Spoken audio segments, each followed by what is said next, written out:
사랑하는 성도 여러분, 안녕하십니까? 오늘은 7월 8일 목요일 새벽 이슬과 같은 주의 말씀을 사모하며 나오신 모든 분들을 주님의 이름으로 사랑하고 축복합니다. 요즘 날씨가 무덥고 그리고 굉장히 힘든 그런 계절인데요. 다들 건강에 유의하시고 너무 더운 여름에 힙 조심하시면 참 좋겠습니다.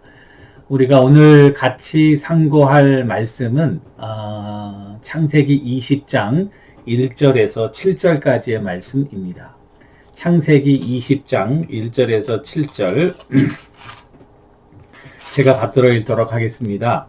아브라함이 거기서 네게부 땅으로 옮겨가 가데스와 술 사이 그랄에 거류하며 그의 아내 사레를 자기 누이라 하였으므로 그랄 왕 아비멜렉이 사람을 보내어 사라를 데려갔더니 그 밤에 하나님이 아비멜렉에게 현몽하시고 그에게 이르시되 내가 데려간 이 여인으로 말미암아 내가 죽으리니 그는 남편이 있는 여자임이라. 아비멜렉이 그 여인을 가까이 하지 아니하였으므로 그가 대답하되 주여 주께서 의로운 백성도 멸하시나이까. 그가 나에게 이는 내 누이라 하지 아니하였나이까.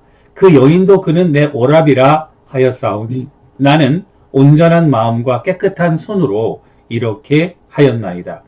하나님이 꿈에 또 그에게 이르시되 내가 온전한 마음으로 이렇게 한 줄을 나도 알았으므로 너를 막아 내게 범죄하지 아니하게 하였나니 여인에게 가까이 하지 못하게 함이 이 때문이라. 이제 그 사람의 아내를 돌려보내라. 그는 선지자라. 그가 너를 위하여 기도하리니 내가 살려니와 내가 돌려보내지 아니하면 너와 내게 속한 자가 다 반드시 죽을 줄 알지니라. 아멘. 이것은 우리에게 주시는 하나님의 말씀입니다. 오늘 말씀의 제목은 같은 실수를 반복하지 말자. 같은 실수를 반복하지 말자라는 제목으로 말씀을 좀 나누려고 합니다. 사실 그 애굽에 내려갔을 때 가나안 땅에 기근이 들면서 그 애굽 왕이 아브라함의 아내였던 사레를 취해서 이 아내로 삼으려는 그런 시도가 있었음을 압니다. 그것은 거의 한 몇 년입니까? 지금 99세니까요. 75세에 하란에서 떠나고 뭐 한 1년 걸렸으면 거의 20몇 년 지난 전의 일이거든요. 그 20여 년 전에 했던 그 결정적인 실수, 그 굉장히 위험한 실수였어요. 왜냐하면 하나님께서 뭐라고 그랬어요? 아브라함에게 내 자손이 하늘의 별과 같고 땅에 모래와 같이 많게 되겠다. 이것은 지금 아브라함 혼자만의 언약이라기보다 아브라함의 그런 부인이었던 사레를 하나님께서 축복하시고 그 가정을 통해서 이와 같은 하나님의 놀라운 언약을 이루시겠다는 거거든요. 그 언약이 위험하게 된 거죠. 그러니까 하나님께서 애굽 왕에게도 그 꿈에 나타나서 그 사례를 안전하게 돌려보내는 그런 사건이 있었습니다.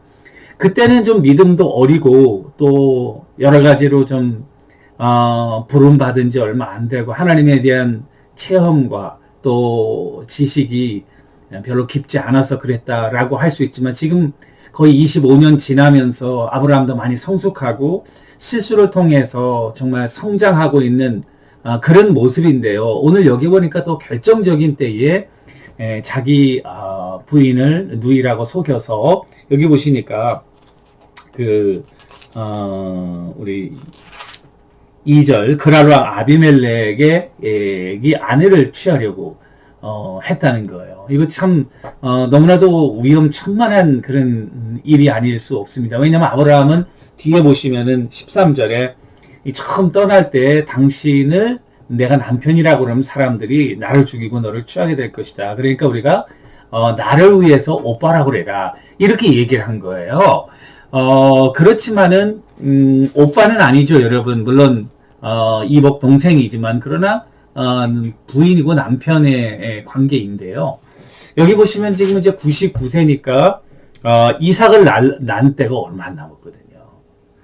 그때 사례가 그랄 왕의 아내로 이렇게 또는 첩으로 불려간다면 이것도 하나님의 약속이 또 결정적인 순간에 이렇게 되는 거예요. 그러니까 아브라함이 왜 이런 실수를 했을까 이런 느낌이 하나가 들고요. 의문이 들고요.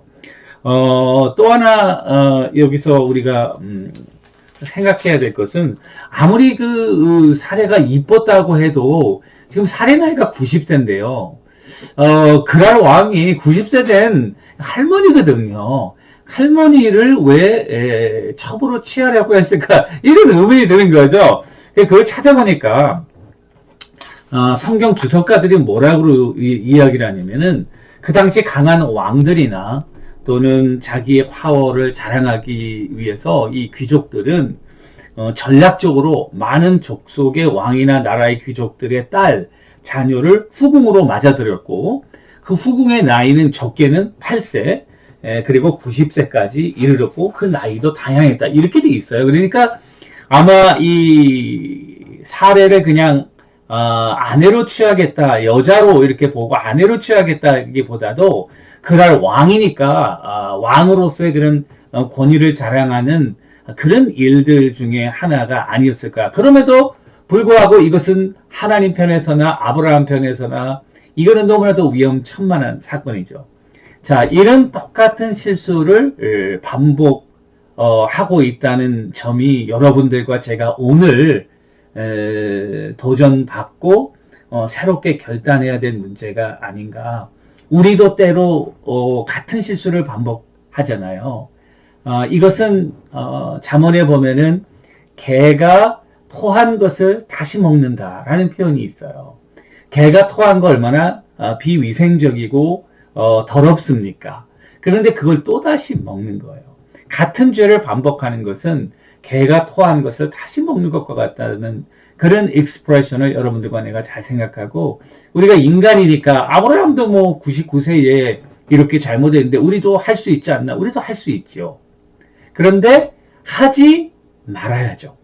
그리고 하지 않도록 늘 깨어서 기도하고 그리고 주님과 동행하는 게 그것이 굉장히 중요한 거죠. 잠언에 보면은 지혜로운 자와 어리석은 자의 차이가 나오는데요. 지혜로운 자는 잘못을 안 하고 죄를 짓지 아니하고 그리고 실수를 안 하는 자, 또 어리석은 자는 늘 범죄하고 넘어지고 실수하는 자라고 생각하기 쉬운데요. 그렇지 않습니다. 지혜로운 자와 또 어리석은 자는 다 같이 실수하는데요. 그런데 이 지혜로운 자와 어리석은 자의 차이는 뭐냐면, 어리석은 자는 한 번 실수해도 그 실수를 통해 교훈을 받지 못하고 그 교훈을 통해 성장하지 못해서 또다시 같은 죄를 범하는 게 어리석은 자고요.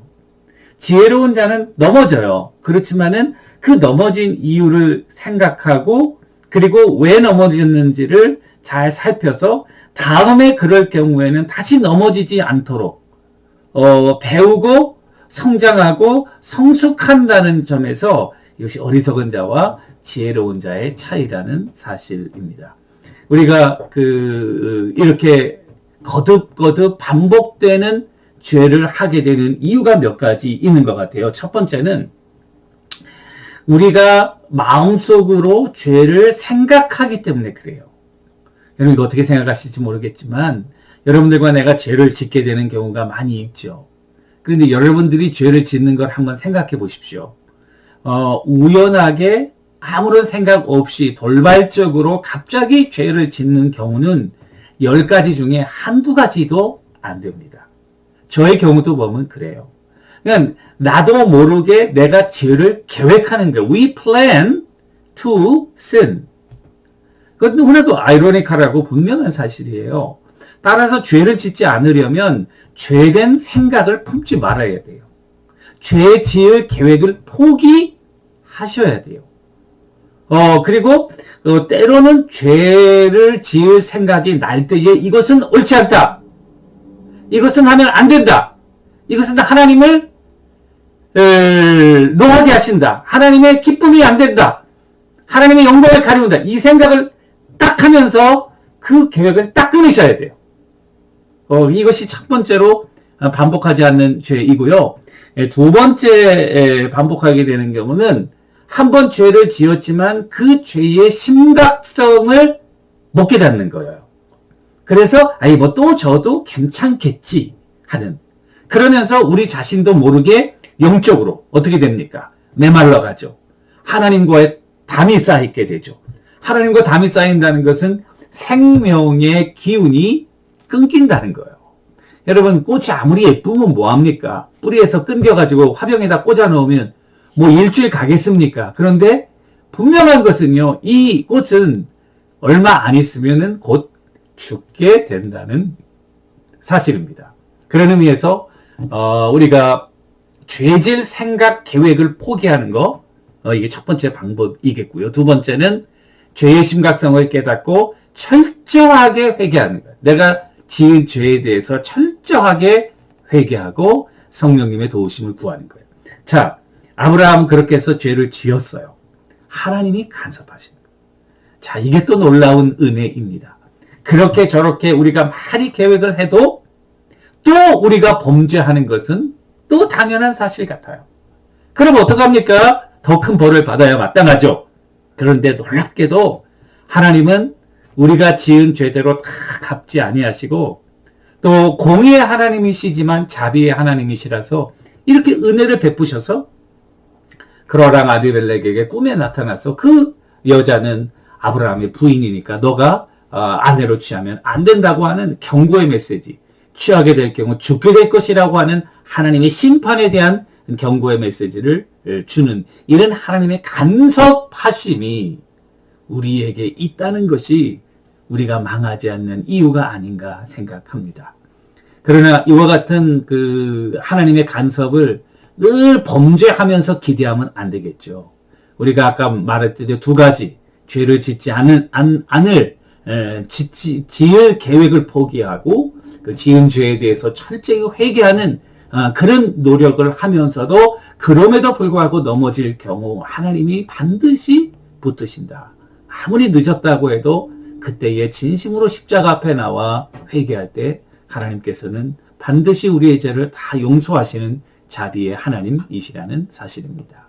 여러분들과 제가 실수를 면할 수는 없지만 그러나 같은 실수를 반복하지 않고 실수할 때에 오히려 그것을 약으로 삼아 교훈으로 삼아 더 성장하고 성숙하고 순전하게 되어서 날마다 무럭무럭 자라서 하나님을 기쁘시게 하고 좋은 열매를 맺는 여러분들과 제가 되기를 주님의 이름으로 축원합니다. 감사합니다. 기도하겠습니다. 하나님 아버지, 아브라함은 중요한 순간에 결정적인 실수를 하였습니다. 우리에게 지혜와 믿음과 성령의 큰 은혜를 주셔서 같은 실수를 가급적 반복하지 않게 하시고 그리고 범죄한 그런 실수에 대해서는 철저히 회개함으로 하나님 앞에 날마다 의로운 그런 믿음의 자세로 드려지는 우리 하루의 삶이 되도록 큰 은혜를 베풀어 주시고 성령께서 강하게 역사하여 주시옵소서.